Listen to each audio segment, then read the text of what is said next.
Hello there. My name is Bob Stone, and I run Right Blend, an independent bookshop in Waterloo, Merseyside.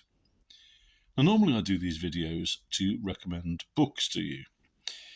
Today, though, in a break with tradition, I'm recommending a hashtag.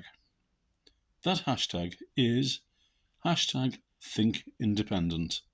It's written all as one word, but with a capital T on the think and a capital R on the independent, just to make it more accessible and easier to read.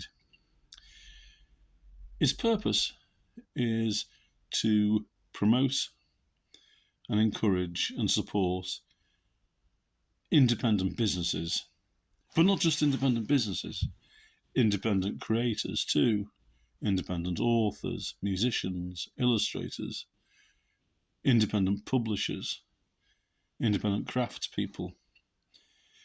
Because in these slightly challenging financial times, we need all the support we can get. And the best way we can do that is by supporting each other.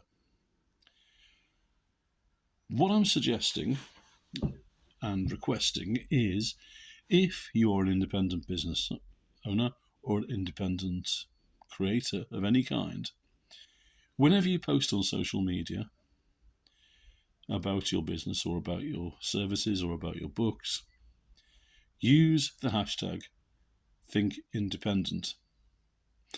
But more than that, whenever you see a post on social media that uses that hashtag, if you don't follow that person, give them a follow. But in any case, if you see the hashtag, please share the post, retweet the tweet. If you can, check out the business, read the book, listen to the music, whatever it is. And when you do, and you're bound to enjoy it, shout about it. Let everyone that you know about it, and use the hashtag so that everyone can see that you've done that. There's a very simple reason for all this. None of us independents are doing what we do to get rich. It would be nice, but it's not going to happen. Most independent business owners are not going to become millionaires. Most independent authors are not going to hit the top of the Sunday Times bestseller list. Much as we'd like to, we've got to be realistic, it probably isn't going to happen. So we rely on the support and we rely on word of mouth.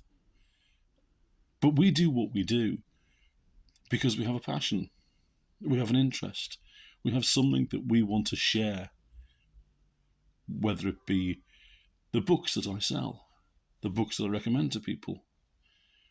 Authors who've written a book want to share it. And the best way we can do that is by the word being spread by nice people like you, using a hashtag such as this one. Now, when you support a local business, a local independent business, you're not just supporting that business. We can break it down like this. If, for example, on a wet, miserable day like it is today on Merseyside, as I record this, if you're out shopping, you might decide you want to pop in for a cup of coffee somewhere. Now, instead of heading straight for one of the big chains, the sort of places where they write your name on your cup and haven't heard it properly to spell it wrong, instead of doing that, have a look to see if there's a local, smaller, independent coffee shop or cafe. If you go into there and buy a cup of coffee, you're going to get a great cup of coffee, you're probably going to get a really good service. But more than that, when you buy your cup of coffee, the owner of that cafe has probably sourced the beans that make your coffee from a local or an independent coffee supplier or roastery. So by drinking your cappuccino, you are supporting the cafe and the bean supplier. If you decide as you probably will, that you fancy a piece of cake to go with your coffee, that cake has probably been either made by the business owner themselves or been sourced from an independent local bakery. So while you have your coffee and your Victoria Sponge, you are supporting the coffee shop, the bean supplier, and the bakery. If you decide, as you probably will, and it's that time of the day, to have a bit of lunch, it's highly likely that the owner of that cafe has sourced the ingredients, or at least some of them, to make your lunch from local suppliers. So while you're either ignoring or enjoying the side salad that you get with your butty, the ingredients for that have probably come from a local independent greengrocer. So while you have your coffee, cake, and your lunch, you are supporting the cafe, the coffee supplier, the greengrocer, and the baker. That's 4 businesses just by having a lunch and a cup of coffee. In my shop, I sell books. I did kind of have to because it says bookshop above the door, although some people actually do ignore that and still come in and ask what I sell. And there's a story for another video. And of course, I stock all the latest bestsellers by the big name authors. I have to. People want to buy those books, and I'd be foolish not to. But because I'm independent, I've also got the freedom to stock books by other people.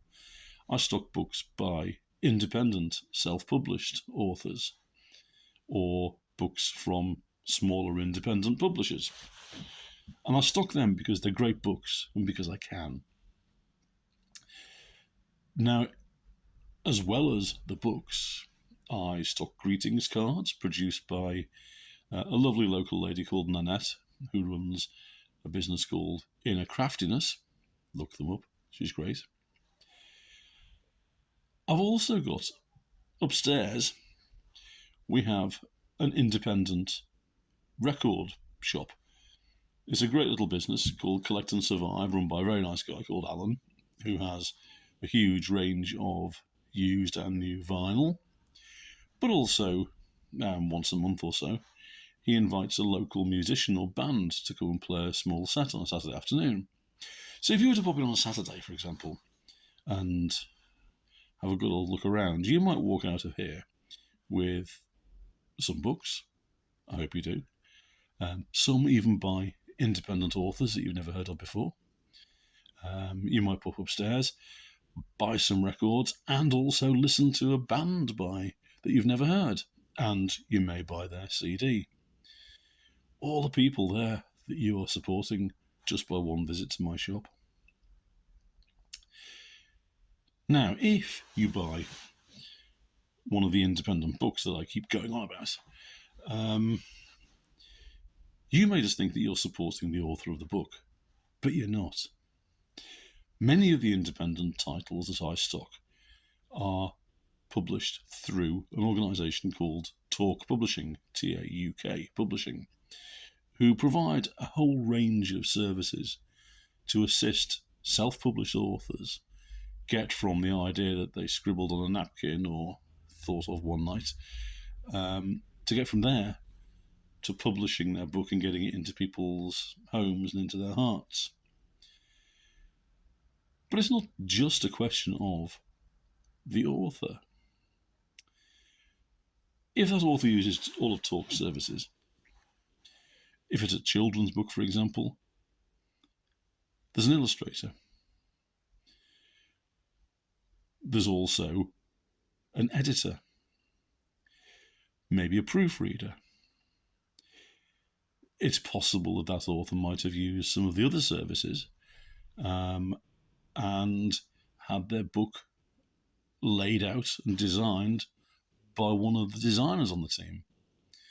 They may choose to use the services of the PR consultancy that Talk recommend. They may have had a website for themselves designed by the website designer that Talk recommend. All of those people are doing wonderful jobs, and they're doing it because they love doing it. It's a service they can offer, it's something they can do, and they love to do it. So if you've bought an independent book, you have contributed to all their livelihoods. And that's something really quite special to have done. So that's why I'm suggesting that we make the hashtag of Think Independent go as viral as we possibly can. All independent businesses, all independent creators, all look after you. So let's look after them as well. So, hashtag Think Independent. Follow, share, retweet, review. Thank you very much.